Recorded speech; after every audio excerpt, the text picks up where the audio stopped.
Haleluya, haleluya, haleluya. Salam saudaraku, Ratapan 3:22 sampai 23. Sebab kebaikan Bapa Yahweh itu tidak pernah berhenti, rahmatnya tidak pernah berkesudahan, selalu baru setiap pagi. Kita kembali mengucap syukur saudaraku, kita bisa kembali bangun pagi pada pagi hari ini. Sesungguhnya semuanya oleh karena kebaikan dan rahmat Bapa Yahweh di dalam kehidupan kita.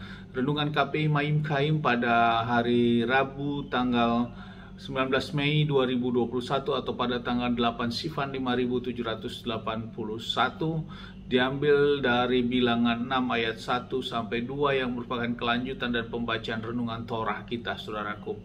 Firman Bapa berkata demikian, dan berfirmanlah Yahweh kepada Mose dengan mengatakan, berbicaralah kepada Bani Israel dan haruslah engkau mengatakan kepada mereka ketika seorang pria atau wanita membuat suatu natsar khusus, yaitu natsar seorang nasir untuk mengkhususkan dirinya kepada Yahweh Elohim. Saudaraku, pirekop di dalam bacaan kita ini adalah tentang hukuman tentang natsar, saudaraku. Saudaraku, bila kita renungkan tentang natsar ini merupakan adalah sistemiknya Bapa Yahweh untuk kita menembus segala doa-doa permohonan kita, harapan-harapan kita yang akan kita panjatkan kepada Bapa Yahweh dengan kita melakukan suatu natsar, saudaraku. Natsar adalah suatu harapan yang nantinya semua natsar yang kita natsarkan itu harus kita tepati, saudara, kita berikan. Dan ini merupakan sama seperti halnya dengan janji iman, saudaraku. Dan memang dalam sifat melakukan natsar ini sesuatu hal yang serius, saudaraku, dan sungguh-sungguh, saudaraku. Karena tidak, natsar bukan sesuatu hal yang main-main. Artinya sedikit-sedikit saya bernatsar, sedikit-sedikit saya berjanji iman saya. Itu tidak seperti itu, saudaraku, tapi sesuatu yang difokuskan, dilakukan oleh seseorang, baik itu pria maupun wanita, terhadap topik doa-doa yang khusus.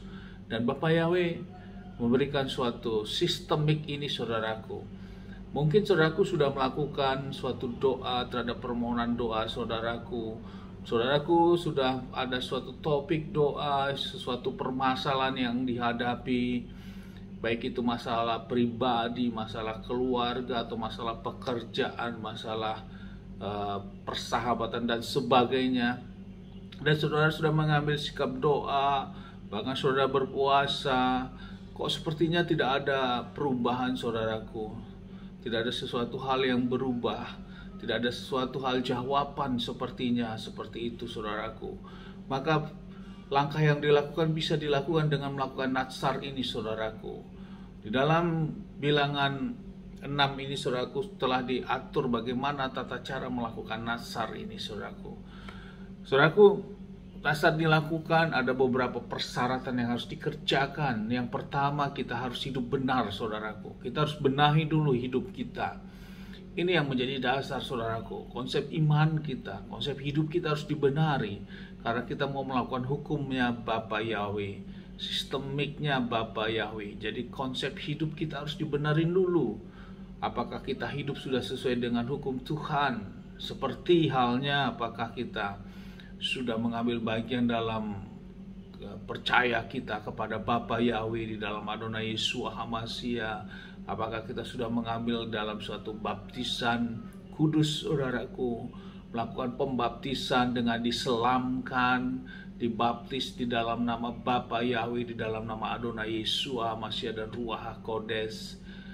Saudaraku, apakah kita sudah mengambil bagian dalam pertobatan hidup kita sungguh-sungguh atas semua dosa dan kesalahan kita, dan kita mulai dalam kehidupan yang baru, saudaraku. Harus dilakukan, dimulai dari sini, saudaraku. Ini menjadi start awal untuk kita mengambil bagian dalam natsar, karena kita harus hidup kudus di hadapan Bapa Yahweh selama, khususnya dalam melakukan proses natsar ini. Walaupun kekudusan itu harus selama-lamanya harus kita lakukan, berjuang untuk hidup itu, saudaraku.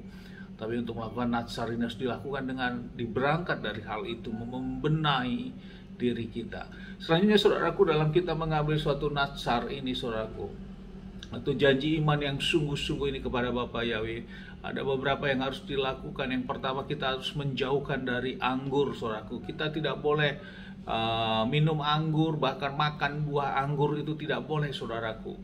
Tentunya kecuali untuk makan dan minum perjamuan kudus, saudaraku, karena itu memiliki otoritas darah Adonai Yesus HaMashiach. Tapi selain itu, dalam kehidupan sehari-hari kita harus menjauhkan anggur itu ataupun minum-minuman keras, saudaraku, yang bertentangan dengan hukum Bapa ya. Dan juga makan anggur tidak boleh, buah anggur yang segar juga tidak boleh. Kedua, kita tidak boleh mencukur rambut kita, saudaraku. Rambut juga tidak boleh dicukur selama melaksanakan natsar. Kemudian yang ketiga, kita juga jangan mendekati mayat, saudaraku.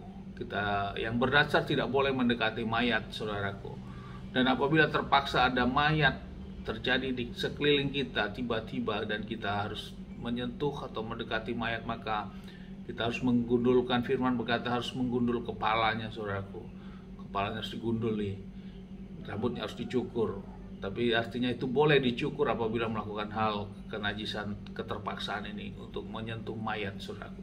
Ini merupakan persyaratan-persyaratan yang wajib, saudaraku, yang harus dilakukan sampai doa permohonan kita, pengharapan kita. Setiap kita berdoa, kita panjatkan natsar-natsar kita itu dengan kesungguhan hati, saudaraku, dan kita melakukan semua persyaratan yang di Bapa Yahweh persyaratkan ini. Dan ini menjadi suatu jalan keluar atau suatu sistemik Bapa ya, untuk menembus terhadap segala sesuatu kemustahilan itu, saudaraku. Sehingga yang mustahil atau yang kita anggap sesuatu yang tidak mungkin itu, Bapa ya memberikan suatu sistemik ini. Dan firman berkata akan menjawab semuanya. Namun di dalam Pengkhotbah 5 ayat 5 dikatakan, lebih baik kamu lebih baik jika engkau tidak bernatsar daripada bernasar tapi tidak ditepati. Artinya nasar itu sangat serius, saudaraku. Amin, haleluya. Sukses besar buat kita maju terus dalam iman dan tetap kita berjuang melakukan kebenaran dan hukum Bapa Yahweh. Dari tempat ini saya berdoa, Bapa yang memberkati dan melindungi kita semua dimanapun kita berada. Bapa yang menyinari wajahnya kepada kita, memberikan kita kasih karunia. Bapa yang menghadapkan wajahnya, memberikan kita damai sejahtera. Apapun yang kita kerjakan, apapun yang kita lakukan sepanjang hari ini, semuanya menjadi berhasil. Dan kita orang-orang yang percaya kepada Bapa Yahweh, kita tidak dipermalukan karena kita melakukan hukum-hukum Bapa Yahweh dan mau berjuang untuk setia kepada Bapa Yahweh. Amin, haleluya. Shalom, saudaraku.